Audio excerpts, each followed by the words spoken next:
하나님 감사합니다. 우리에게 또 하루의 생명을 주셔서 예배의 자리로 나왔습니다. 하나님을 만나고 싶어서, 주의 음성을 듣고 싶어서 하나님 앞으로 왔습니다. 주님, 우리 마음의 중심을 기억하시고 주께서 허락하신 새 창조의 역사를 우리가 보게 하여 주시옵소서. 하나님만 의지하며 살아가는 이 삶이 얼마나 복되고 아름다운지 누리고 증거하는 우리가 되게 하여 주시옵소서. 하나님, 특별히 이 시간에는 갑작스러운 사고로 목뼈가 탈골되어 큰 수술을 받고 누워있는 당신의 아들을 기억하며 기도합니다. 어린 두 딸의 아빠이자 또 남편으로 선생님으로 살아가고 있는 집사님을 돌보아 주시고 이 시간 찾아가 만나 주시옵소서. 모든 신경이 속히 깨어나게 하시고 언어와 운동과 인지 그 모든 영역이 창조의 하나님으로 말미암아 강건하게 회복되게 하여 주시옵소서. 또한 하나님, 신장의 세균으로 인하여 지속적인 싸움을 감당하고 있는 당신의 딸이 있습니다. 이 아픔과 어려움으로 인하여 하나님을 더 가까이 느끼게 되었다고 고백하고 있고, 주께서 주시는 은혜의 가치를 더 느끼게 되었다고 말하는 그 입술을 귀하게 여겨주시고, 사랑하는 내 딸아, 내가 너와 함께 있다, 내가 너를 고칠 것이고 새롭게 할 것이다 말씀하시는 하나님의 음성을 듣게 하여 주시옵소서. 뿐만 아니라 하나님, 우리가 알지 못하는 영역에서 크고 작은 몸에 질병을 붙들고 기도하는 우리 성도님들을 찾아가 주시옵소서. 주께서 고쳐 주시옵소서. 하나님께서 생명의 주관자가 되심을 믿고 의지할 때 독수리가 날개쳐 올라가는 것 같이 새 힘 얻게 하여 주시옵소서. 하나님, 이제 또 한 번 주님의 말씀 앞으로 나아갑니다. 말씀 속에서 사명 따라 성령 따라 걷는 바울의 행보를 바라볼 때 믿음으로 사는 삶의 방향을 우리도 발견하게 하시고 많은 사람에게 살아계신 하나님을 전하는 증인으로 든든히 세워져 갈 수 있도록 우리와 함께하여 주시옵소서. 예수 그리스도의 이름으로 기도하옵나이다. 아멘. 이제 오늘 우리에게 주시는 하나님의 말씀 함께 보겠습니다. 하나님의 말씀은 사도행전 20장 1절부터 12절까지의 말씀입니다. 사도행전 20장 1절부터 12절까지의 말씀을 함께 교독하시고 마지막 구절은 함께 읽겠습니다. 소요가 그침에 바울은 제자들을 불러 권한 후에 작별하고 떠나 마게도냐로 가니라. 그 지방으로 다녀가며 여러 말로 제자들에게 권하고 헬라에 이르러 거기 석 달 동안 있다가 배 타고 수리아로 가고자 할 그때에 유대인들이 자기를 해하려고 공모함으로 마게도냐를 거쳐 돌아가기로 작정하니 아시아까지 함께 가는 자는 베레아 사람 브로의 아들 소바도와 데살로니가 사람 아리스다고와 세군도와 더베 사람 가이오와 및 디모데와 아시아 사람 두기고와 드로비모라. 그들은 먼저 가서 드로아에서 우리를 기다리더라. 우리는 무교절 후에 빌립보에서 배로 떠나 닷새 만에 드로아에 있는 그들에게 가서 이레를 머무니라.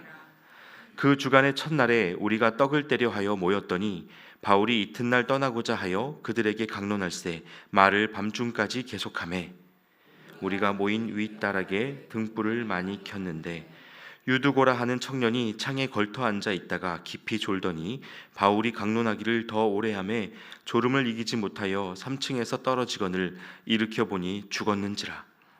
바울이 내려가서 그 위에 엎드려 그 몸을 안고 말하되 떠들지 말라, 생명이 그에게 있다 하고 올라가 떡을 떼어 먹고 오랫동안 곧 날이 새기까지 이야기하고 떠나니라.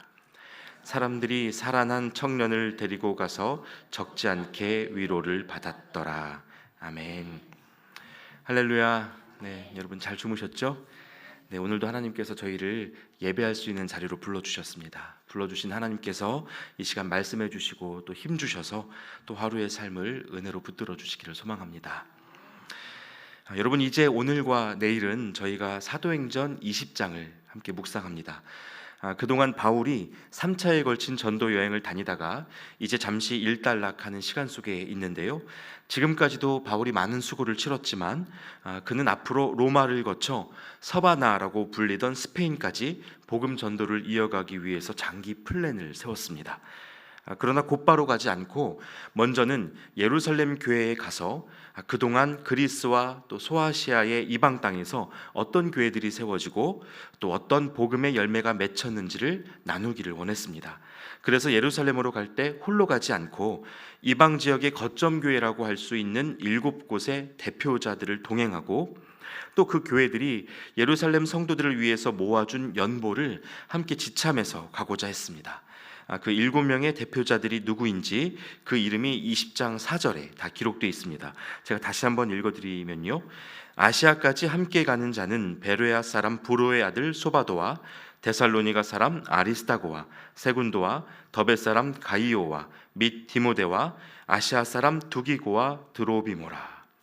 각 지역의 대표인 것을 밝히기 위해서 출신 지명이 다 언급되고 있는데요, 바울은 예루살렘까지 이들과 함께 가서 이 예루살렘의 정통 유대교 출신 그리스도인들과 새롭게 세워진 이방인 그리스도인들 사이에 아름다운 화해와 연합이 이루어지기를 꿈꿨습니다. 그런데 이때 바울의 행로에 조금 특이한 사항이 한 가지 있습니다. 여러분 6절 말씀을 보겠습니다. 우리는 무교절 후에 빌립보에서 배로 떠나 닷새만에 드로아에 있는 그들에게 가서 이레를 머무니라. 여러분 지금 빌립보에서 드로아까지 100길로 닷새가 걸렸다고 되어 있죠. 그런데 사도행전 16장에 보시면 이 길은 본래 이틀길입니다. 그러니까 누가가 이 글을 기록할 때 이틀 만에 갈 곳을 닷새 걸려 갈 정도로 이 바닷길의 컨디션이 좋지 않았다는 것을 밝히는 것이고요, 예루살렘까지 걸음이 급한 상황에서 어쩔 수 없이 이곳에 일주일을 머물게 되었다는 사실을 말하고 있는 겁니다. 휴식을 취하고 또 배를 정비하는 시간이 필요했겠죠. 그런데 이 일로 인해 이 드로아에 있는 성도들에게는 좋은 기회가 열렸습니다. 바울이 머무는 그 일주일 사이에 주일이 있었고 함께 예배할 수 있게 된 것입니다. 일정이 지체되고 또 풍랑으로 인해 몸과 마음이 상하게 된 것은 어려운 일이지만 함께 예배할 수 있게 된 그 기회는 그들 모두에게 소중했습니다. 자, 그럼 그 예배가 어떻게 진행되었는지 7절과 8절 말씀을 통해 배경을 한번 살펴보겠습니다. 7절과 8절인데요, 그 주간의 첫날에 우리가 떡을 떼려 하여 모였더니 바울이 이튿날 떠나고자 하여 그들에게 강론할세 말을 밤중까지 계속하매 우리가 모인 윗다락에 등불을 많이 켰는데. 먼저 그 시간이 언제였는가 하면 그 주간의 첫날이라고 되어 있습니다. 여러분 한 주간의 첫날이 언제입니까? 주일입니다. 본래 유대인들은 안식일을 거룩한 날로 지켰지만 초기교회의 성도들은 예수님이 십자가에 죽으셨다가 안식 후 첫날 부활하신 것을 기념하여 매 주간의 첫날을 주일로 지켜 예배했습니다. 그러니까 지금 드로아에서 바울은 이 도시를 떠나기 전날인 주일 저녁에 그 지역 성도들과 함께 예배를 드리기 위해서 모여있는 상황입니다. 그럼 모여서 뭐 합니까? 그때로부터 지금까지도 예배에서 가장 중요한 핵심 요소 2가지가 있는데요, 7절 말씀을 다시 보겠습니다. 그 주간의 첫날에 우리가 떡을 떼려 하여 모였더니 바울이 이튿날 떠나고자 하여 그들에게 강론할세 말을 밤중까지 계속하매. 떡을 떼는 일 그리고 강론을 했다고 되어 있죠. 바로 성만찬 예전과 말씀 예전, 즉 설교입니다. 당시 교회 성도들은 주일 예배를 드릴 때 말씀을 나누고 또 매주 함께 떡을 떼면서 성찬에 참여했습니다. 그런데 여러분, 이 소중한 예배의 자리에서 아무도 예상하지 못했던 일이 일어납니다. 바울이 말씀을 나눌 때 유두고라는 이름의 청년이 창에 걸터 앉아 있다가 깊이 졸았는데 그만 3층에서 떨어져 죽게 됐습니다. 여러분, 다른 데도 아니고 예배하는 중에 이런 일이 일어나면 이걸 어떻게 설명해야 되겠습니까? 어떤 분들은 농담 반 진담 반으로 이 사건을 설교 시간에 졸지 말아야 하는 이유로 사용하기도 합니다. 정신을 차려야 했다, 창가에 앉은 게 문제다, 이렇게 유두고에게서 문제를 찾는 경우가 있습니다. 그러나 여러분, 이 본문의 주제는 결코 그런 것이 아닙니다. 피곤하면 조는 게 당연하고요, 창가에 앉게 된 이유가 무엇인지도 우리가 헤아려 볼 필요가 있습니다. 상황 이해를 위해서 몇 가지를 말씀드리자면, 여러분 당시의 설교는 지금처럼 이렇게 회중을 바라보며 일방적으로 전하는 형태로 이루어지지 않았습니다. 설교 시간이 일종의 토론으로 진행이 됐고요. 말씀을 강론하는 자가 기억하는 대로 예수 그리스도의 말씀과 삶에 대해서 운을 띄우면 회중 중에 한 사람이 그 말씀에 아멘하며 내용을 보태거나 질문을 던지는 방식으로 이루어졌습니다. 교회 역사 속에서 이 회중석에 의자가 생긴 것도 500년 정도밖에 되지 않았기 때문에 예수님이 승천하신 이래 교회는 약 1500년 동안 방 안에 자유로이 둘러앉아서 말씀 강론의 시간을 가졌습니다. 자, 그러니까 설교 시간에 설령 졸리더라도 비교적 자유로운 방식으로 잠을 쫓을 수 있었다는 말입니다. 자, 그럼 유두고가 왜 그렇게 졸았던 걸까요? 여러분, 그림을 하나 좀 보여드리겠습니다. 고대 로마의 건축 방식으로 지어진 인슐라라는 주택의 모습인데요, 아파트의 원조라고도 알려져 있습니다. 이런 주택이 당시에 참 흔했는데 아래층, 그러니까 1층은 벽돌로 쌓았고요, 그 위층은 진흙이나 나무로 쌓아 올리는 방식이었기 때문에 그 시대에 빈번했던 지진이 일어나면 위층이 무너져 내리는 일이 많았다고 합니다. 그래서 보통 그 집의 주인이나 부유한 사람들은 1층을 사용했고요, 건물의 내력을 높이기 위해서 층수가 올라갈수록 창문을 크게 만들지 못했습니다. 게다가 이 전기 공급이 있던 시절이 아니기 때문에 해가 지면 등불을 켰죠. 오늘 본문 8절에도 윗다락에 모여서 등불을 많이 켰다고 기록되어 있지 않습니까? 그런데 그 등불에 쓰이던 올리브유의 연기가 작은 창문으로는 충분하게 환기가 되지를 못했고, 이로 인해서 실내 공기가 주로 탁하고 또 졸음을 유발했다는 겁니다. 만약에 이 한 공간에 많은 사람들이 모여서 산소가 부족해지면 이건 설상가상이죠. 유두고가 창문에 걸터 앉아 있었던 이유도 어쩌면 그 때문인지 모릅니다. 저희도 졸리면 창문을 내리지 않습니까? 또 한 가지 살펴보실 것은요, 유두고라는 이름인데요, 여러분, 유두고는 당시에 노예나 종들을 부르는 호칭이었습니다. 우리 조선시대로 말하자면 돌쇠 같은 이름입니다. 그래서 이름대로라면 유두고는 낮 시간에도 적지 않은 양의 노동과 업무를 감당해야 했을 겁니다.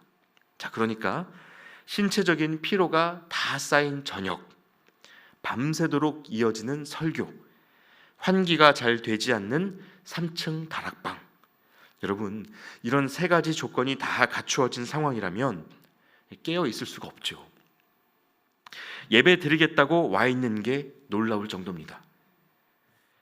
자, 그럼 여러분, 이제 더 중요한 질문이 남았습니다. 유두고가 예배 중 잠든 건 이제 좀 납득이 되죠. 그런데 누가가 이 이야기를 사도행전에 굳이 기록해둔 이유는 뭘까요? 이방 선교의 열매에 대해서 보고하기 위해 예루살렘으로 가는 바울의 여정에 이 일이 과연 어떤 의미가 될 수 있을까요? 여러분, 이 사건을 깊이 살펴보면 이 시대 교회의 예배 안에서 하나님이 이루신 일이 무엇인지를 알게 됩니다. 제가 그것을 두 가지로 설명드리려고 하는데, 먼저는 차별의 붕괴입니다. 차별의 붕괴. 초기 교회 공동체는 모든 사람들에게 차별 없이 열린 모임이었습니다. 말씀드린 대로 유두고는 종의 신분이었죠. 그리고 고대 사회에서는 노예에게 인권을 부여하지 않는 것이 통상적이었습니다. 그런데 지금 이 자리에 유두고가 함께 있고요, 함께 할 뿐만 아니라 같이 떡을 떼어 성찬에 참여했습니다. 성찬은요, 참여하는 모든 이들이 그리스도 안에서 한 몸이라는 것을 공표하는 예식이었습니다. 그래서 떡을 뗀다는 것은 그리스도의 몸된 지체로서 서로를 동등한 권속으로 인정한다는 것을 뜻합니다. 우리도 가장 가까운 가족을 밥을 같이 먹는다는 의미로 식구라고 부르지 않습니까? 여러분, 바리새인들이 예수님을 신성 모독자로 여겼던 주된 이유 중 하나가 껄핏하면 세리와 죄인들이 앉는 식탁에서 같이 앉아 식사하셨기 때문이었습니다. 고대 사회의 모습이라고 하기에는 엄청나게 파격적인 모습을 이 예배 공동체가 보여준 것입니다. 그래서 바울도 성경 곳곳에 예배에는 차별이 없어야 한다고 권하면서 갈라디아서 3장 28절에 이렇게 썼습니다. 여러분은 다 그리스도 예수님 안에서 하나가 되었으므로 유대인이나 그리스 사람이나 종이나 자유인이나 남자나 여자나 차별이 없습니다. 이 본문 속 예배에서 분명하게 확인할 수 있는 모습이죠. 이어서 초기 교회 예배 안에서 하나님이 이루신 두 번째 일은 생명의 나눔이었습니다. 생명의 나눔. 함께 떡을 떼는 것만으로도 생명의 나눔이 있었다고 말할 수 있겠지만요, 이 결정적인 장면은 죽은 유두고를 대하는 바울의 태도에서 나타납니다. 바울은 유두고가 창밖으로 떨어진 순간 즉시 내려갔고 그가 죽었다는 사실을 확인했습니다. 이 자리에 사도행전의 저자이자 의사인 누가가 함께하고 있었기 때문에 정확한 진단이었을 겁니다. 그런데 그때 바울이 엎드려서 그 몸을 안았습니다. 시신 위에 누운 겁니다. 말하자면 유두고를 위해서 바울은 자신이 율법적 기준에서 더 이탈될 수 있는 위험을 감수하고 있는 겁니다. 안 그래도 예루살렘에 가면 자신의 신앙적 정통성을 인정받아야 하는 마당에 너무 큰 모험으로 보이죠. 그런데 여러분, 사실 생명의 나눔이라는 말이 굉장히 추상적인데요, 어떻게 하는 것이 생명을 나누는 겁니까? 나를 희생하는 겁니다. 스스로 손해보지 않고 희생하지 않으면서 생명을 나눈다는 말은 불가능합니다. 참 다행스럽게도 바울의 이런 행동 뒤에 유두고에게 생명이 회복되었죠. 그래서 떠들고 있던 사람들을 바울이 진정시키고 이 일은 드로아 교회 공동체 지체들에게 엄청난 위로가 되었습니다. 바울이 전하는 복음을 지금까지는 말로만 들었었는데 그 복음 안에 이렇게 생명의 능력이 있다는 것을 실제로 확인하게 됐기 때문입니다. 뿐만 아니라 유두고의 부활은 예루살렘으로 가는 바울에게도 엄청난 의미를 주는 사건이 됐습니다. 바울이 예루살렘으로 가는 목적 중 하나가 유대 출신 그리스도인들과 이방교회 그리스도인들 사이의 연합이라고 하지 않았습니까? 그러려면 예루살렘 사도들에게 이방인 선교의 신학적 타당성을 피력해야 했습니다. 여전히 사도들마다 각자의 의견을 갖고 있었겠죠. 그러나 공통적이고 핵심적인 질문은 이것이었습니다. 그래, 이방인들에게도 복음을 전할 수 있고 또 그들이 복음 듣고 교회의 일원이 될 수 있다고 하자. 그런데 하나님이 정말로 이방인들에게도 구원의 은혜를 주실까? 부활의 은혜를 주실까? 하는 겁니다. 자, 그런데 이방인 노예 청년에게 생명의 부활이 허락되었다고 한다면 여러분, 이것은 하나님이 친히 이방 선교를 이루어 가신다는 가장 완벽한 근거였습니다. 하나님의 선민이라는 개념은 이제 더 이상 유대인들만의 것이 아니게 됐습니다. 여러분, 만약에 바울이 바다를 건너는 동안 풍랑을 만나 사흘을 지체하지 않았다면 어땠을까요? 그가 이 드로아에 일주일 머물러 있을 이유가 없어졌겠죠. 그리고 그랬다면 유두고에게 일어난 생명의 역사는 경험될 수 없었을 겁니다.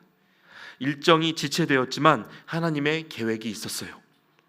또 만일 깨어서 예배드릴 수 없을 만큼 바쁘고 피곤했던 유두고에게 말씀을 사모하는 마음이 없었다면, 그래서 이 자리에 함께하지 않았다면 그 역시 생명이 죽고 사는 부활의 신비를 경험하지 못했을 겁니다.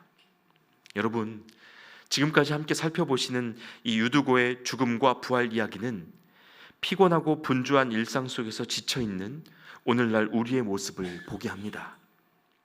쉴 틈 없이 흘러가는 매일과 또 예기치 못한 일들로 인해 복음을 전하는 것이나 복음을 듣는 것이나 모두 쉽지 않은 시간 속에 우리가 있습니다.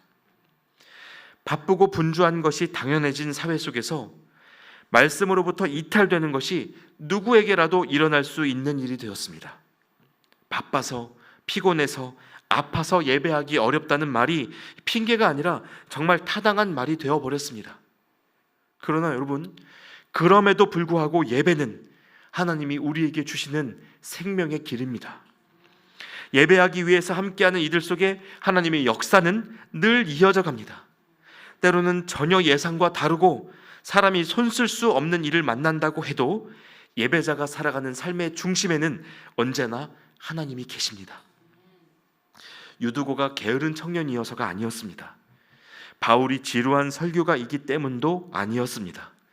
그저 하나님이 보여주실 생명의 역사가 있었기 때문에 그들은 이 일을 겪었습니다.